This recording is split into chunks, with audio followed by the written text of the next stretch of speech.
एक horror movie बताऊंगा तुम्हें।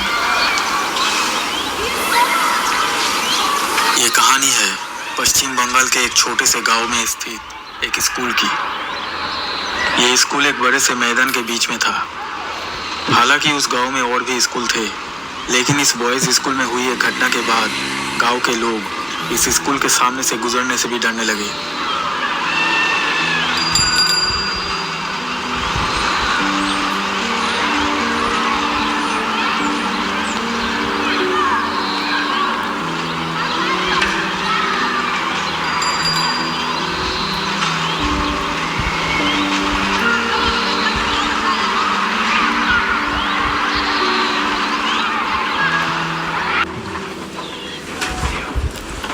उस स्कूल में 60 साल की एक शिक्षिका थी जिनका नाम था सावित्री। स्कूल में सभी उन्हें सावित्री मैम कहकर बुलाते थे। बस और 2 महीने बाकी थे उन्हें रिटायर होने में।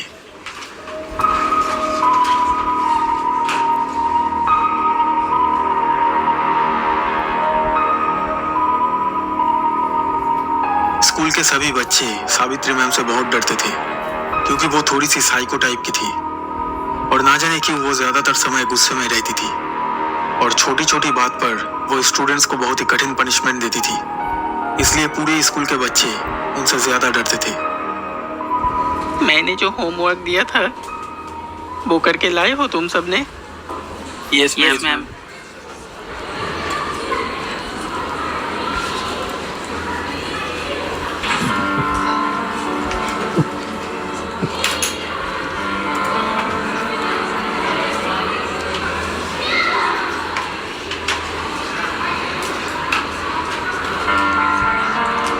होमवर्क दिखाओ तुम्हारा। वो मैडम होमवर्क नहीं हुआ है आज।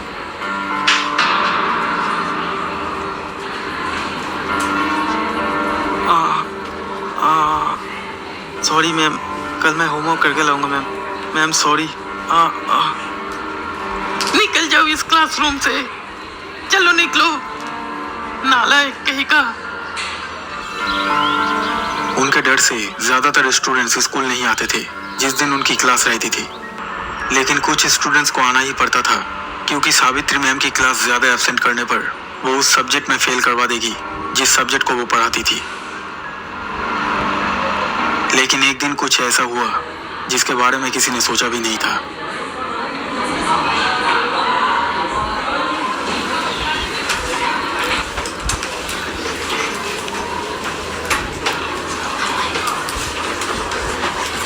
एक दिन सावित्री मैम 11वीं कक्षा के छात्रों की क्लास ले रही थी।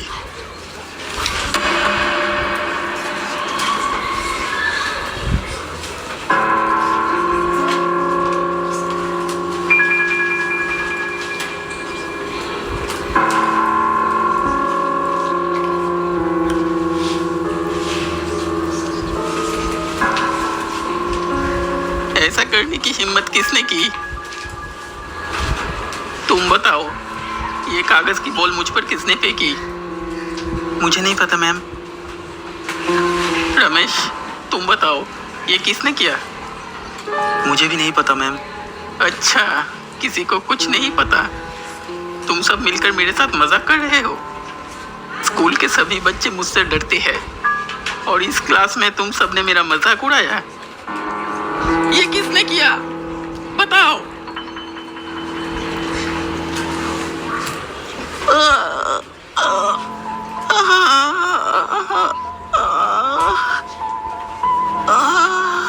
बहुत ज्यादा गुस्सा होने के कारण सावित्री मैम का ब्लड प्रेशर हाई हो जाता है और उन्हें हार्ट अटैक आ जाता है और उनकी मौत हो जाती है। मैम क्या हुआ? आपको क्या हुआ मैम? अरे कोई जाकर सर को बुलाओ।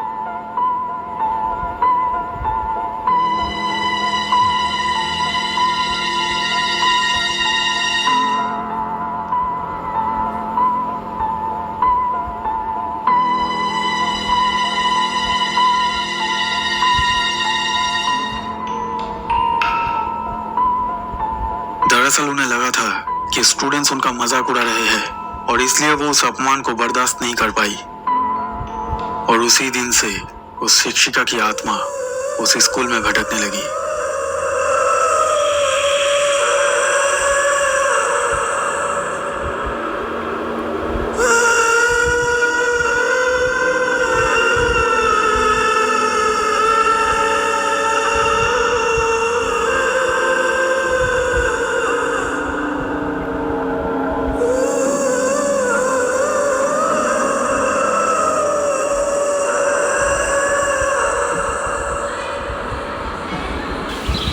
कुछ महीनों के बाद कुछ नए स्टूडेंट्स उस स्कूल में एडमिशन लेकर आते हैं। उन नए छात्रों में से एक था शुभम। किसी कारण शुभम ने अपना पुराना स्कूल छोड़कर इस स्कूल में आकर भर्ती हुआ था। सर मेरा तबीयत बहुत ख़राब लग रहा है। क्या हुआ? वो मेरा सिर चकरा रहा है और तबीयत भी बहुत ख़राब लग रहा है। घर जा पाओगे अकेले? हाँ सर, बस अगर कुछ देर के लिए आराम कर लेता तो अच्छा लगता। ठीक है, दूसरे किसी खाली क्लासरूम में जाकर सो जाओ। जब तबीयत ठीक लगेगा तो घर चले जाना। ठीक है सर, थैंक यू। और तुम्हारा टाई कहाँ है? वो सर टाई पहनना भूल गया आज। कल से स्कूल यूनिफॉर्म ठीक से पहन कर आना। Okay sir. जाओ। उस दिन शुभम को बहुत तेज बुखार था, इसलिए उसे चक्कर आ रहा था। वो कुछ देर सोना चाहता था।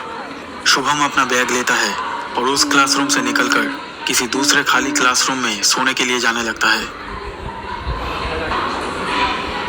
शुभम ठीक उसी क्लासरूम के सामने आकर रुक जाता है जिस क्लासरूम में उस शिक्षिका की मौत हुई थी। शुभम देखता है कि वो क्लासरूम खाली था, इसलिए वो उस क्लासरूम के अंदर चला जाता है। शुभम उस बेंच पर जाता है सोने के लिए जिस बेंच के ऊपर पंखा चल रहा था।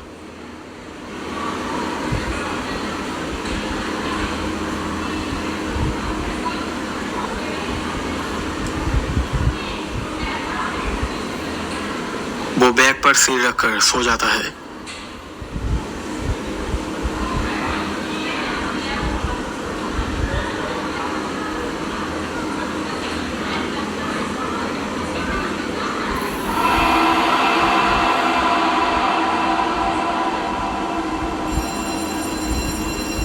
थोड़ी देर बाद स्कूल की छुट्टी की घंटी बजती है।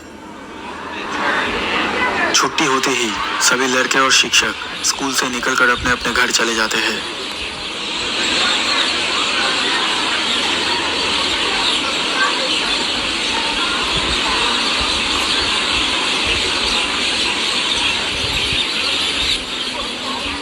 उस स्कूल का एक केयर टेकर था जिसका नाम था अशोक। वो केयर टेकर उस स्कूल के ही एक ऑफिस रूम में रहता था। रोज स्कूल खत्म हो जाने के बाद अशोक सभी क्लासरूम में चेक करता था और दरवाजा बंद कर देता था। उस दिन भी वो सारे क्लासरूम में जाकर चेक कर रहा था कि सभी स्टूडेंट्स चले गए कि नहीं।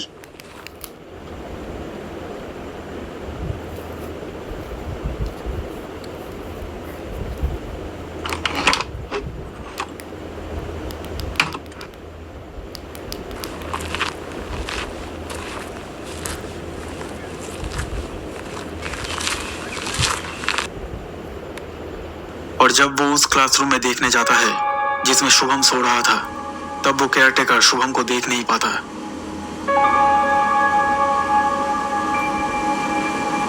और पंखा बंद करके क्लासरूम का दरवाजा बंद कर देता है।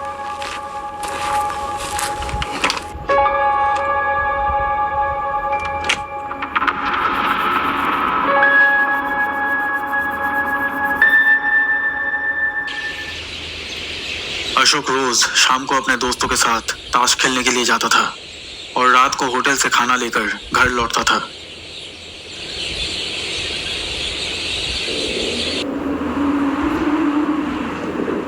धीरे धीरे सूरज ढलने लगा और अंधेरा होने लगा। कुछ देर बाद आसमान में काले बादल छा गए, ठंडी हवाएं चलने लगी और बारिश भी होने वाली थी। उस क्लासरूम के खिड़की से स्कूल के सामने लगे लाइट पोस्ट की हल्की रोशनी क्लासरूम के अंदर आ रही थी। शुभम बहुत देर तक सोता रहा। बिजली चमकने की आवाज से उसकी नींद टूट जाती है। आंखें खोलते ही शुभम डर जाता है। उसने देखा कि शाम हो चुकी थी और चारों तरफ अंधेरा था। वो दरवाजे की ओर दौड़ता है। दरवाजे पर धक्का देते ही उसने देखा कि दरवाजा बाहर से बंद था। कोई है? शुभम मदद मांगने के लिए खिड़की की तरफ जाता है। उसने देखा कि बाहर बहुत तेज बारिश हो रही थी।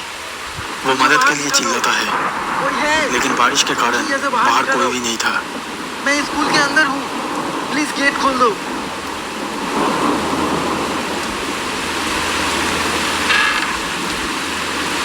अचानक उसे एक आवाज सुनाई दी।